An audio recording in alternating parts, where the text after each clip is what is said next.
Hi, welcome to Global Nicole, your place for functional exercise to do on the go anytime, anywhere.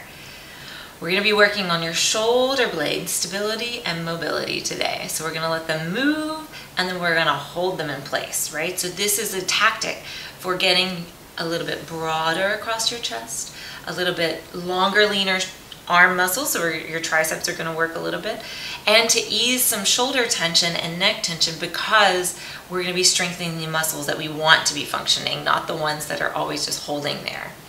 If you haven't done episode 10 yet, it gives you a lot of background on all your shoulder girdle positioning and information, just anatomy. So if you want to do that one first, just to prep you for this one, that'd be a great plan. So a couple of things before we get to the exercise. I'm going to show you the setup for the exercise, kind of go through it, just so you can see kind of what to do, what you're looking for, and what not to do. So we're going to have our hand on the wall. The first thing would be like, okay, so how far do I need to be away from the wall? So I'm going to go until my arm is straight. It's about the height of my shoulder, and it's in front of my shoulder. So if I take my hand back here, this bone starts to roll forward, and that's not a happy humeral bone. So that's my upper arm bone. So my humeral head is not so happy in the shoulder joint capsule. So my hand's going to go a little forward of my shoulder, and I'm going to reach it out straight. I don't want to hyperextend my elbow. The next thing we want to think about is making sure that your skull or your head is on top of your ribs and is on top of your hips, on top of your feet. So that you have a nice plumb line going even though you're at a diagonal. Because if my head is forward, it's going to pull my shoulder, right? Or if I pop my ribs and really pop my chest, then I don't have my rib cage for my shoulder blades. So I'm going to see if I can make sure that I have my hand in front of my shoulder joint back in the joint, my skull on top of my ribs, ribs on top of pelvis, pelvis on top of feet. The other thing I want to think about is don't sag your body, especially as we start to bend the elbow. You don't want to kind of side bend. You just want to stay in a side plank position. And plank meaning you're like a plank of wood, right? You're like a board that you would buy at Home Depot. You want to be like this solid as you do the exercise. So what we're going to be doing is holding our shoulder blade. We're going to move our shoulder blade up and down a little bit. So we'll do that mobility part, letting ourselves kind of loosen up and juice up those shoulder muscles. And then we're going to stabilize the shoulder and just bend and straighten the elbow. This is where you get into the strengthening work. So we're going to try not to let our shoulder blade slide around. And as we bend the elbow, you want to point it straight down. So if it goes back, this will roll forward. My ribs start to twist. It's a whole ripple effect. And we're not doing the best exercise that we could do for our shoulder. So let's get moving. I'm going to turn around so you can really see what's going on in my shoulder blade. So hand in front of my shoulder. I'm going to see if I can get my shoulder blade wide on my back. So if I'm here and my shoulder blade's winging off my back, that's not a happy shoulder girdle. So I'm going to bring my shoulder blade wide on my back.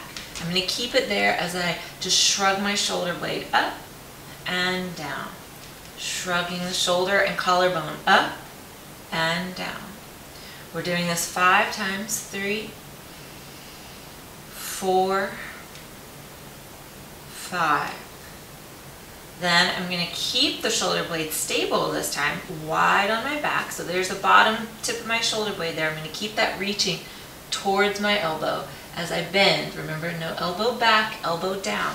Bending in, holding there, right? Here's my tricep work, and pushing away. Notice too that my whole hand is on the wall. So I'm not sort of collapsing and clawing my hand. I'm really pushing the whole hand into the wall. 2.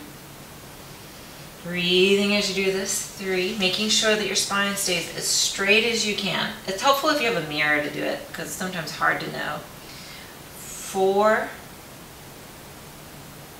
5. Good. All right, shake that arm out. We'll do the other side. Hand in front of shoulder, collarbone and shoulder blade wide. There's a little bone right in here that's part of your shoulder blade called your coracoid process, and I want to feel a little lift through there, like a little thumbs up. So we're going to do a shrug. Inhale as you let your collarbone and your shoulder just go up towards your ear, and then pushing away as if you're trying to move the wall. And then shrugging up and pressing away. And 3. And away, skull above ribs. 4. And out. Last one like this. and out. Holding that width, just like on the left side, thinking about that tip of your shoulder blade on the bottom, reaching out towards your elbow, and then you're gonna bend your elbow. Again, sometimes this likes to happen, so I'm gonna engage my trunk muscles so I stay in a plank position. Remember that board from Home Depot. You went shopping, you got a 2x4, your body's gonna mirror that. You're gonna push away, and then you're gonna bend, and you're gonna press out. And breathing as you do this, making sure your shoulders also don't hike up, right? Keeping them down. 3, 4, check in with your hand on the wall.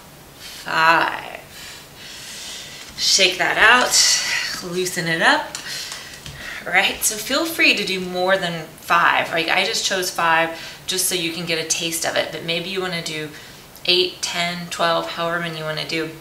Also, if you have a weaker side, right, if you're more dominant on one side, or you find one arm has been injured and needs extra strength, do the weaker side, then do the stronger side, then do the weaker side again, so that you start to balance out that strength level there. So also, if you feel like this exercise is a little bit like, I have no idea where my shoulder blade is in space, or you have no idea how to stabilize your shoulder blade and it keeps sliding around even when you're doing the elbow bend, the push-up part, then go back to episode 10 and start there, because that's where we begin that journey into how do you stabilize your shoulders on your back. So hopefully you're feeling taller, broader, stronger. You feel a little heat in your triceps. Thank you so much for joining me. Please feel free to spread the love and share this episode with all of your friends. And until next time, keep moving.